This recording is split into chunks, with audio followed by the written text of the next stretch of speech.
Hello. Hello, ಹೇಳೆ. Congratulation. Thank you. ಹೆಂಗೆ ನೀಟಲ್ಲಿ ಟಾಪ್ 100 ರ್ಯಾಂಕು? ನಾನೇನೋ ಅಂದ್ಕೊಂಡೆ, ಆದರೆ ವಂಡರೇ ಮಾಡಾಕಿದ್ಯಾ. ನನಗೆ ಯಾವ ಕಾಲೇಜ್ ಸೆಲೆಕ್ಟ್ ಮಾಡುತ್ತೋ ಅಂತ ಅಲ್ಲ, ನನಗೆ ಯಾವ ಕಾಲೇಜ್ ಸೆಲೆಕ್ಟ್ ಮಾಡ್ತೀನೋ ಅದೇ college. And top hospital, and ನಾನು ಅದರಲ್ಲಿ ಟಾಪ್ ಸರ್ಜನ್, ಆ್ಯಂಡ್ ಮುಂದೆ ನಂದೇ own hospital, and future beautiful family, ಹಾಗೆ ದೊಡ್ಡ ವಿಲಾ.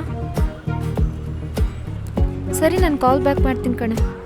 ನನ್ನ ಪಾರ್ಸಲ್ ಬಂತು, ನಾನು ಮಾಡ್ತೀನಿ ಆಯಿತಾ? Okay okay. ಇನ್ನೂ ಎಲ್ಲಿದೆಯೋ ಏನೋ.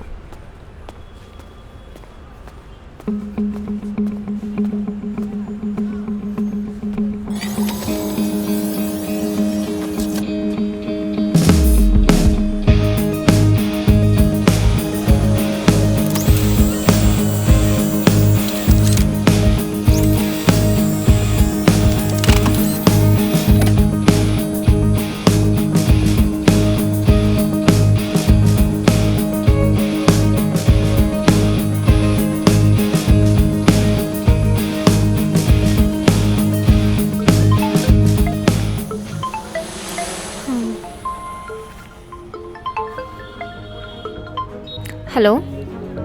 ಹಾಂ ಇಲ್ಲೇ ಬಸ್ ಸ್ಟಾಪಲ್ಲಿದ್ದೀನಿ. ಇನ್ನೇನು ಬಸ್ ಬರುತ್ತೆ. ಫೋನಲ್ಲಿ ಚಾರ್ಜಿಂಗ್ ಇಲ್ಲ. ಬಾಯ್.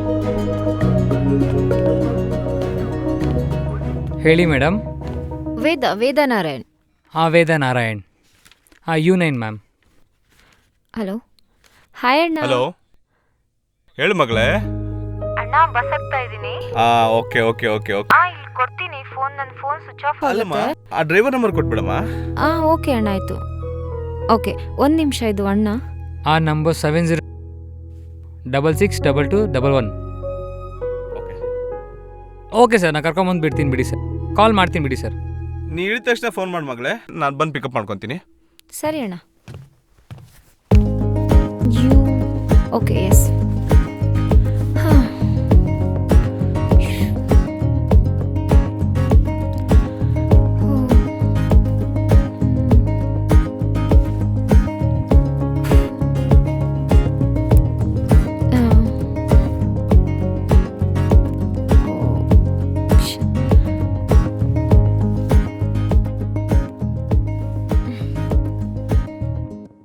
ಕಾಲ್ ಮಾಡಿದ್ದಾಳಲ್ಲ.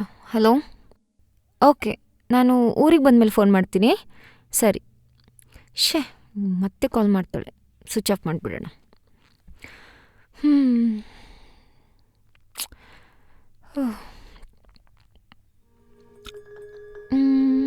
ಏನಿದು? ಆಯುರ್ವೇದ ಸಮಥಿಂಗ್. ಓಕೆ.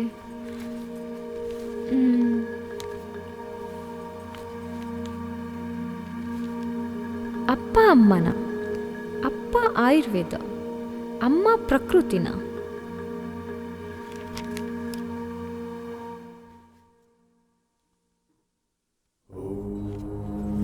ಆಯುರ್ವೇದ. ಆಯು ಎಂದರೆ ಜೀವ, ವೇದ ಎಂದರೆ ಜ್ಞಾನ. 12,000 ವರ್ಷದ ಇತಿಹಾಸ ತನ್ನೊಳಗಿಟ್ಟಿರುವ ಒಂದು ಜೀವಂತ ಶಾಸ್ತ್ರ. ವೇದಗಳಲ್ಲಿ ಹುಟ್ಟಿದ ಈ ಪವಿತ್ರ ಪದ್ಧತಿ ಮನುಷ್ಯನಿಗೆ ದೀರ್ಘಾಯುಷು ಮತ್ತು ನಿಜವಾದ ಆರೋಗ್ಯದ ದಾರಿ ತೋರಿಸುವ ಬೃಹತ್ ನಕ್ಷೆ.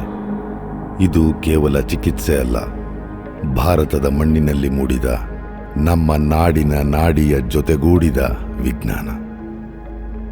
ಇತಿಹಾಸದ ಪುಟಗಳಲ್ಲಿ ಬರೆಯಲ್ಪಟ್ಟಿಲ್ಲ, ಇದು ತಲೆಮಾರುಗಳಿಂದ ಉಸಿರಾಡುತ್ತಿರುವ ಪರಂಪರೆ. ಚರಕ, ಸುಶ್ರುತ ಅವರು ಬರೆದ ಸಂಹಿತೆಗಳು ಇಂದೂ ಕೂಡ ಶಸ್ತ್ರಚಿಕಿತ್ಸೆಗೆ ದಿಕ್ಕು ತೋರಿಸುತ್ತಿವೆ. ಛೇದನ, ಭೇದನ, ಲೇಖನ ನಮಗೆ ಸಾಮಾನ್ಯವಾಗಿ ಕೇಳಿಸುವ ಈ ಪದಗಳು ಅವರ ಕಾಲದಲ್ಲಿ ಶಸ್ತ್ರಚಿಕಿತ್ಸೆಗೆ ಕ್ರಾಂತಿ ತಂದ ಶಬ್ದಗಳು. ಮತ್ತು ಅದಕ್ಕಿಂತ ಅದ್ಭುತವೇನು ಗೊತ್ತಾ?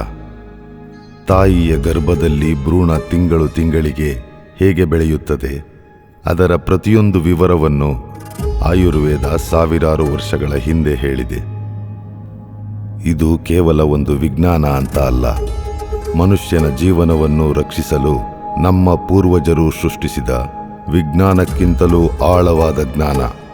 ಅದೇ ಆಯುರ್ವೇದ. ಮಣ್ಣನ್ನು ಗೌರವಿಸಿದ್ರೆ ದೇಹ ನಮಗೆ ದ್ರೋಹ ಮಾಡೋದಿಲ್ಲ ಅಂತ. ನಮ್ಮ ಕಾಲದಲ್ಲಿ ಅನ್ನ ಬೆಳೆದಿದ್ದು ಮಣ್ಣಿನಿಂದ. ಇಂದಿನ ಕಾಲದಲ್ಲಿ ಅನ್ನ ತಯಾರಾಗೋದು ರಾಸಾಯನಿಕಗಳಿಂದ, ಅಂದರೆ ಕೆಮಿಕಲ್ಲಿಂದ. ಮಣ್ಣಿನ ಫಲವತ್ತತೆ ಜಾರಿ ಹೋಗ್ತಿದ್ರು ಮನುಷ್ಯ ಅದನ್ನು ಬಿಟ್ಟು ಕೆಮಿಕಲ್ಗಳ ಹಿಂದೆ ಬಿದ್ದಿದ್ದಾನೆ. ಅಂಥ ಜಾಗದಲ್ಲಿ ದೇಹ ರೋಗಿಯಾಗೋದು ನೈಸರ್ಗಿಕ. ಹೀಗೆ ನಮ್ಮ ಹೊಲಕ್ಕೆ ಕೆಮಿಕಲ್ಗಳನ್ನು ಸುರಿದಂತೆ ನಮ್ಮ ದೇಹದಲ್ಲಿ ರೋಗಗಳೇ ಹೆಚ್ಚಾಗುತ್ತವೆ. ಮಾತ್ರೆ, ಇಂಜೆಕ್ಷನ್, ಸ್ಟಿರಾಯ್ಡ್ಸ್, ಒಂದು ಅಂಗ ಕಾಪಾಡೋಕ್ಕೆ ಇನ್ನೊಂದು ಅಂಗ ಹಾಳು ಮಾಡುತ್ತಿರುವ ಯುಗ. ನನ್ನ ಪೀಳಿಗೆಗೆ ಒಂದು ಔಷಧಿ ಬೇಕು, ರೋಗಕ್ಕಲ್ಲ, ಜೀವನಕ್ಕೆ, ಪರಿಸರದೊಂದಿಗೆ ಬೆರೆಯುವ ಔಷಧಿ. ಮುಂಬರುವ ದಿನಗಳಲ್ಲಿ ನಮ್ಮ ಮಣ್ಣಿನಲ್ಲಿರುವ ಔಷಧಿಯಿಂದ ಮನೆ, ದೇಹ, ಮನಸ್ಸು ಎಲ್ಲವೂ ಮರುಹುಟ್ಟುತ್ತವೆ. ಅದೇ ನನ್ನ ಗುರಿ, ಅದೇ ಆಯುರ್ವೇದ. ಈ ಮಣ್ಣೇ ಔಷಧ, ಈ ಬೇರುಗಳೇ ಚಿಕಿತ್ಸೆ. ಇದನ್ನು ಮರೆಮಾಡಿದ್ದೇ ನಮ್ಮ ತಪ್ಪು. ನಮ್ಮ ಪೂರ್ವಿಕರಿಗೆ ಉಸಿರು ಕೊಟ್ಟಿದ್ದು ಟ್ಯಾಬ್ಲೆಟ್ ಅಲ್ಲ, ನಮ್ಮ ನೆಲದ ಜ್ಞಾನ. ಆಯುರ್ವೇದ ಬರೀ ಪುಸ್ತಕವಲ್ಲ, ಅದು ನಮ್ಮ ಪೂರ್ವಿಕರ ರಕ್ತದಲ್ಲಿ ಹರಿದ ವಿಜ್ಞಾನ. ಒಂದು ಸಣ್ಣ ಸಸ್ಯ ಮನುಷ್ಯನ ಜೀವ ಉಳಿಸಬಹುದು ಅಂದರೆ 100 ಸಸ್ಯಗಳು ಎಷ್ಟು ಅದ್ಭುತ ಮಾಡಬಲ್ಲವು. ಆಧುನಿಕ ವೈದ್ಯಕೀಯ ಚಿಕಿತ್ಸೆ ಕೊಡುತ್ತದೆ, ಆದರೆ ಆಯುರ್ವೇದ ಗುಣ ಮಾಡುತ್ತದೆ. ಜನರಿಗೆ ಚಿಕಿತ್ಸೆ ಕೊಡೋಕ್ಕೆ MBBS ಬೇಕು, ಆದರೆ ಅವರಿಗೆ ಜೀವ ಕೊಡೋಕ್ಕೆ ಆಯುರ್ವೇದ ಸಾಕು. ಇದು ಕೇವಲ ವೈದ್ಯಕೀಯ ಮಾರ್ಗವಲ್ಲ, ಇದು ನನ್ನ ಮಣ್ಣಿನ ಕರೆ.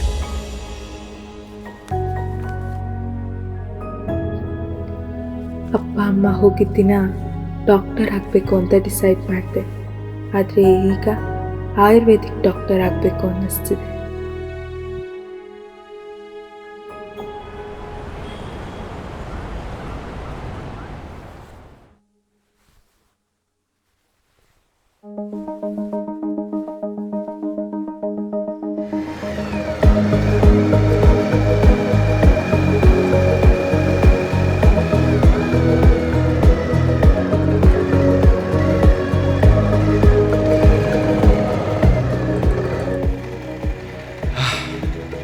ಇಳಿಯಮ್ಮ,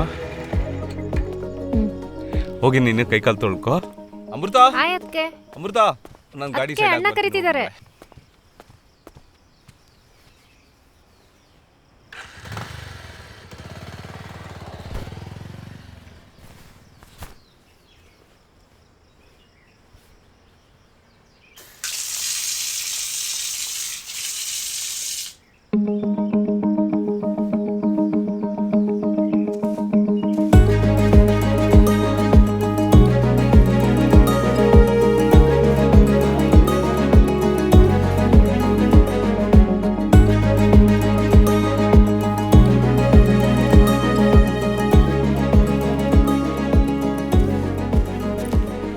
ಅಣ್ಣ ಬನ್ನಿ.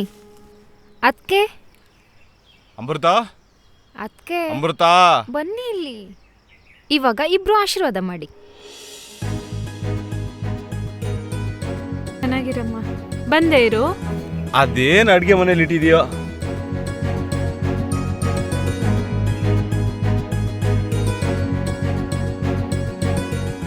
ಅಮೃತ, ಅಮೃತ, ಆ ಲಿಸ್ಟ್ ತಗೊಂಬಾ.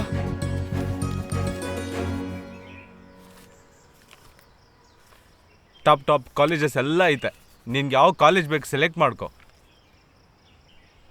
ಅಣ್ಣ, ನಾನು ನಿಮ್ಮ ಹತ್ರ ಏನೋ ಹೇಳ್ಬೇಕಂತ ಇದ್ದೀನಿ. ಏನು ಹೇಳಮ್ಮ? ನಾನು ಆಯುರ್ವೇದಿಕ್ ಡಾಕ್ಟರ್ ಆಗ್ಬೇಕಂತ ಇದ್ದೀನಿ.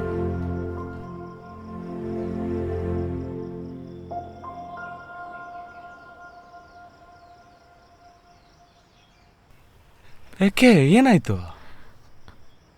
ಡಾಕ್ಟರ್ ಅಂದ್ರೆ ಬರೀ ಕೆಲಸ ಅಲ್ಲ ಅಣ್ಣ, ಅದೊಂದು ಸೇವೆ. ನಂಗೆ ಮಾಡೋಕ್ ಬಿಡೋಣ, ನಾನು ಏನೋ ಒಂದು ಮಾಡ್ತೀನಿ. ನೀನು ಹಾಗೆ ಜಮೀನು ನೋಡ್ಕೋತಿದ್ಯೋ ಹಾಗೆ ನಾನು ಜನ ನೋಡ್ಕೊತೀನಿ. Please give me one opportunity ಅಣ್ಣ. ಬೇಡ ಅಂತ ಮಾತ್ರ ಅನ್ಬೇಡ. ನಿನ್ ಮೇಲೆ ನನ್ಗೆ ಅನುಮಾನ ಇಲ್ಲ ವೇದ, ನೀ ಎದುರಿದ್ದೆ.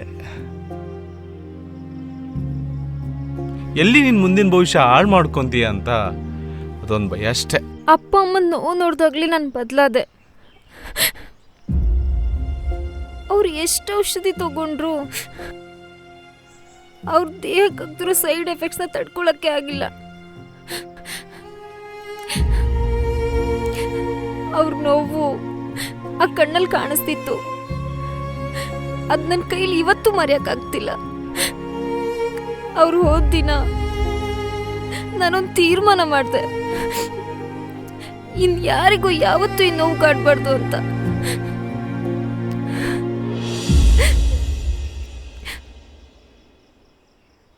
ಇದೆಲ್ಲ ಅಮ್ಮ ನೆಟ್ಟಿರೋ ಗಿಡಗಳು, ಅಪ್ಪ ಬೆಳೆಸಿರೋ ಮರಗಳಿದ್ದೆಲ್ಲ. ಇಲ್ಲೆಲ್ಲ ಕೆಲಸ ಮಾಡಿ ನೀರು ಹಾಕಿ ಎಲ್ಲ ಕೆಲಸ ಮುಗಿಸಿ ನಾನು ಸಂಜೆ ಅಲ್ಲೋಗಿ ಕೂತ್ಕೊಂಡಾಗ ಅಪ್ಪ ಅಮ್ಮನ ಜೊತೆ ನಾನು ಮಾತಾಡ್ತೀನಿ. ನೆನ್ನೆ ಕೂಡ ನಾನು ನಿನ್ನ ಬಗ್ಗೆ ಮಾತಾಡಿದೆ.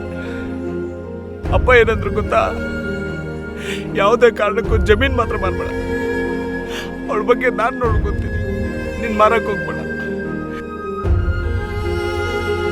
ನಿನ್ನ ಲೈಫ್ನ ನೀನು ನೋಡ್ಕೋ ಮಗನೇ ಅಂತ ಹೇಳಿದ್ರು.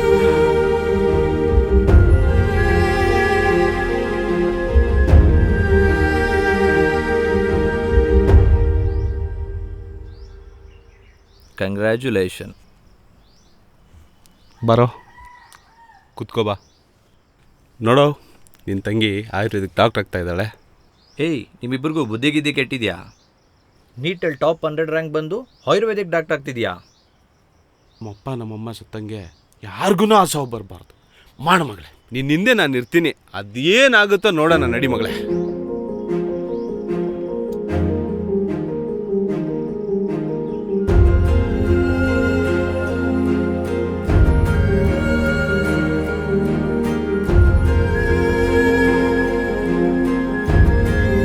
ಔಷಧಕ್ಕಾಗಿ ಜಗತ್ತನ್ನೇ ಸುತ್ತಬೇಕಿಲ್ಲ. ನಮ್ಮ ಕಾಲಡಿ ಸಾವಿರಾರು ವರ್ಷಗಳ ವಿಜ್ಞಾನ ಮಲಗಿದೆ. ವಿಜ್ಞಾನಕ್ಕಿಂತಲೂ ಆಳವಾದ ಜ್ಞಾನ, ಅದೇ ಆಯುರ್ವೇದ.